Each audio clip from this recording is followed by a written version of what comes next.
Salut les amis! Je suis très contente de te revoir avec moi aujourd'hui. Hier, justement, nous avons terminé de raconter la première partie de l'histoire de John.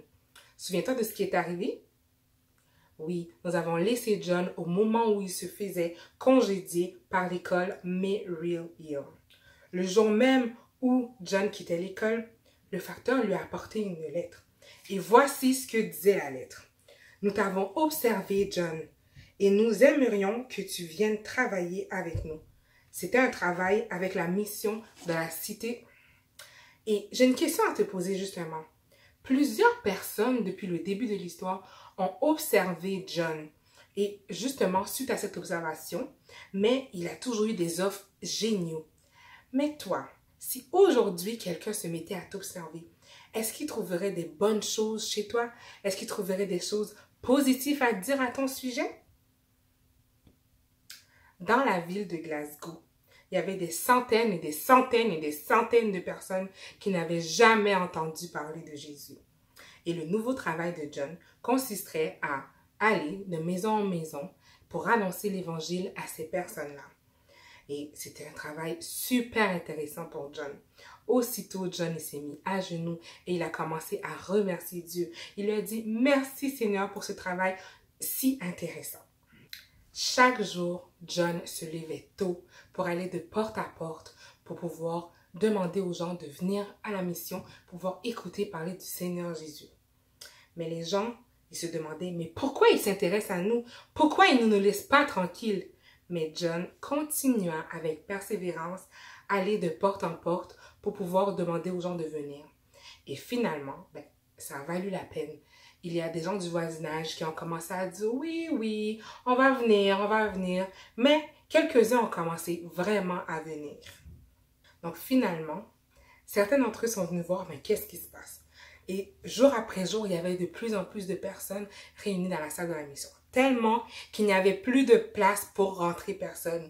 Seulement, ils pouvaient rentrer. Il y avait justement une grange, là où est-ce qu'on gardait les vaches et les chevaux. C'était seulement dans cet endroit-là qu'on pouvait mettre les gens. Et les gens, ils commençaient vraiment à aimer les réunions. Mais il y avait un groupe de personnes qui ne croyaient pas du tout et qui disaient que la Bible n'est pas vraie et que Dieu n'existait pas.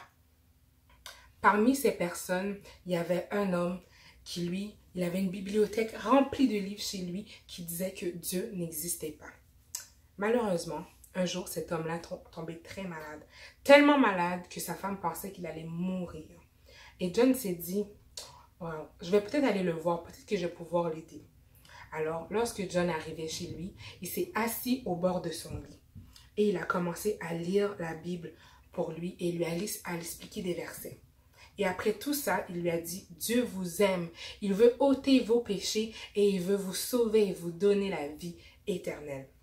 L'homme regarda le visage de John qui était rempli d'amour. Et jour après jour, John revenait pour encore lire des passages de la Bible et prier avec lui.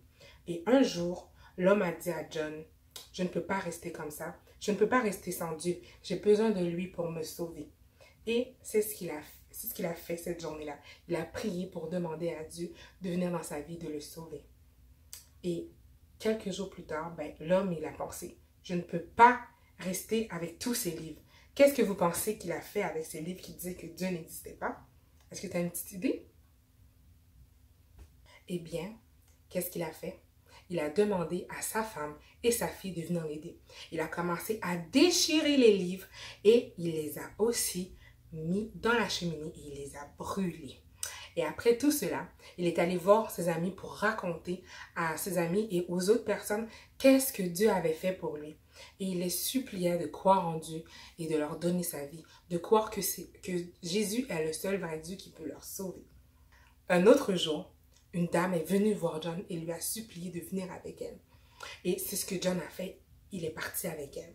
Et la madame l'a amené vers un monsieur, un pauvre monsieur. Il buvait tellement d'alcool que même après avoir bu, il voulait sauter, il voulait s'enlever la vie, carrément.